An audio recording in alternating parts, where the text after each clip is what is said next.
bonjour les amis, aujourd'hui on va faire une petite balade sur l'île de Mairo. Comme on est à 5 minutes de la plage, on prend la petite annexe. Donc je rame.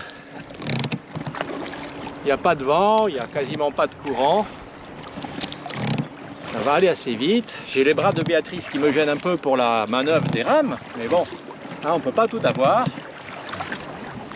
J'ai son genou maintenant. Donc on va aller s'installer avec l'annexe, on va aller se mettre là-bas sur la plage et on va monter au petit village qui est 5 minutes à côté. Et on va aller découvrir l'autre côté de l'île. Tu peux éteindre. Voilà ma position, moi. Elle n'est pas très confortable. J'ai les fesses mouillées. Voilà, ça y est, on est sur la plage. Tiama est là-bas, droit devant. Le petit hôtel où on a mangé l'autre soir est ici. On est sur ces bouées d'ailleurs. On a attaché l'hôtel à un arbre. Il n'y a personne dans les chambres ici, donc je pense qu'on ne va pas déranger.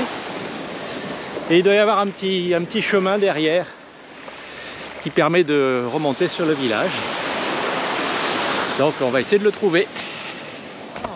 On suit un petit sentier, un petit chemin en fait, qui monte depuis la plage. Caillouteux, c'est peu entretenu, mais il n'y a pas de voiture, donc on s'en fiche. Il y a des plongeurs, il y a des touristes, ça c'est clair. Ici, c'est le panneau d'entrée du beach club de l'hôtel sur lequel on est. Ici, la petite supérette dans laquelle on ira faire, enfin supérette, le petit établissement dans lequel on ira faire nos courses tout à l'heure. Là, c'est là où il y a le bar et le restaurant, c'est là d'où on vient. En bas, c'est l'un des mouillages préférés des plaisanciers ici. D'ailleurs, ça explique le nombre de bateaux. Les bouées sont payantes, nous, elles sont gratuites. La contrepartie d'usage, c'est d'aller manger à l'hôtel. Mais voilà, là c'est joli, il y a une jolie plage que nous n'avons pas forcément ici. Il y a les petits bars. Et de l'autre côté, on va aller voir ça, on a une espèce de petit lac salé. Donc on peut se balader, on peut monter par là et aller voir un point de vue sur l'autre côté de l'île, sur les Tobago Cays. On peut descendre ici, voir un point de vue sur le petit marais salé, le petit marigot. Voilà. En face de nous, c'est Union. Et quand nous y étions mouillés, on était derrière la pointe là-bas. Et au bout là-bas, tout à fait derrière, entre les deux crêtes, ça doit être Kariakou. Alors au détour de notre petit chemin, on passe côté nord-ouest, nord-est de notre petite île de Mairo. Et en face de nous, on a les Tobago Cays. Les cays en anglais, ce sont des lagons, un peu comme les Keys au sud de la Floride. Coral Key pour ceux qui ont vu Flipper le dauphin quand ils étaient gamins. Voilà, ce sont des Keys. Donc ce qui explique la couleur de l'eau, je ne sais pas si ça rend à la caméra, mais ce sont des nuances de vert, de turquoise, de bleu, c'est très joli. Et il y a 3-4 petits îlots là-bas, là où il y a tous les bateaux, les catamarans.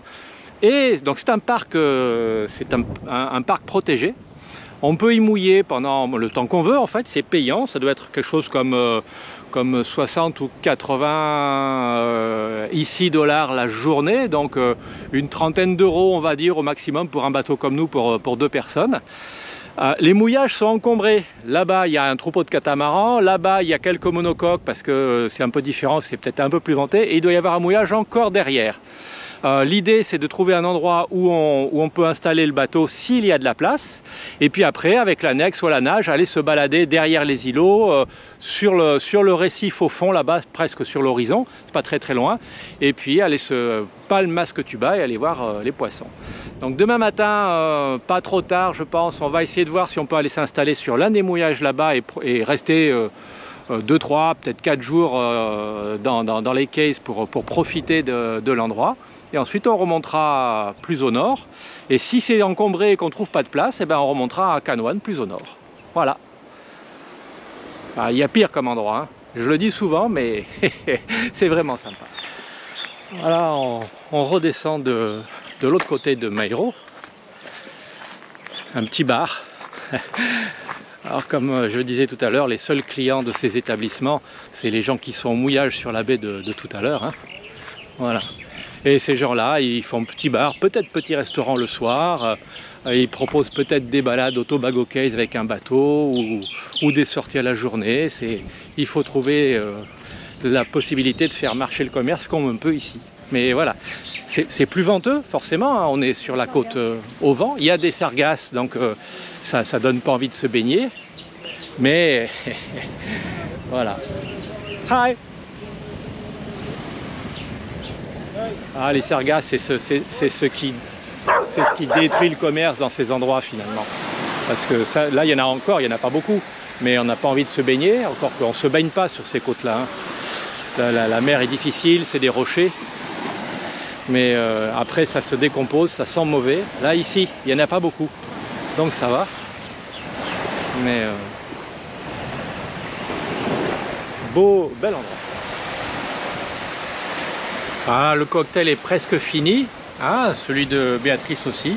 On s'est arrêté un petit peu. Chin. Tiens, regarde. Chin aussi.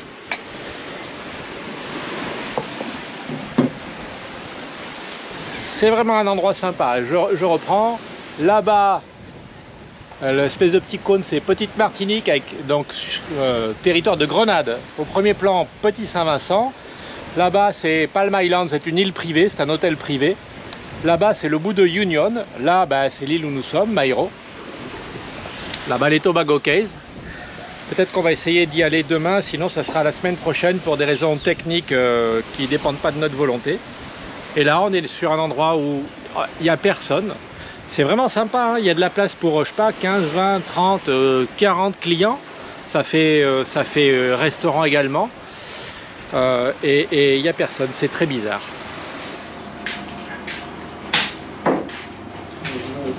On profite de notre retour pour faire un petit saut à la supérette du coin.